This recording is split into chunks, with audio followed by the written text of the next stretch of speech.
You have a flight at 4 p.m. This means you are fully packed, sitting by the door, and vibrating with anxiety by 8 a.m. Or maybe you're meeting a friend for coffee at noon. You arrive at 11:30 and sit in your parked car for half an hour, scrolling through your phone to avoid looking strange by walking in that early. Society often labels this type A behavior or perfectionism. Your friends might roll their eyes and joke about your strict punctuality. Inside, however, the experience is defined by a physical tension that never quite leaves your body. You are carrying the exhaustion of a mind that cannot stop preparing for what comes next. This habit is a neurological survival script. It is an aggressive attempt to manage variables in an environment that feels inherently out of your control. The act of traveling, the space between where you are and where you need to be, is a state of pure chaos. It is a collection of things you cannot dictate, like sudden traffic, a wrong turn, or a delayed train.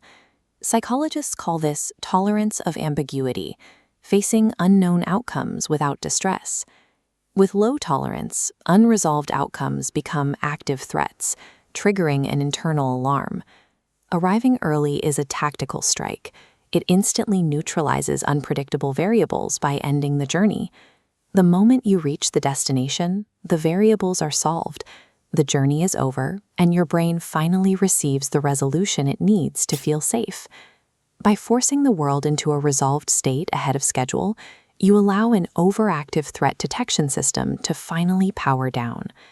While the journey is over, the hours spent waiting at the destination come with their own physical tax. This is your allostatic load, the physical wear and tear of holding tension for a stressor that hasn't arrived. You remain physically braced from the moment you wake up. This load accumulates hourly, leaving you exhausted before the event begins. This vigilance is often driven by hyperempathy. Overthinkers and highly sensitive people run constant mental simulations to ensure their presence never becomes a burden to others. Walking into a room late or making someone wait triggers a massive internal shame spiral. To this mind, inconveniencing someone else feels like a direct threat to the stability of the relationship.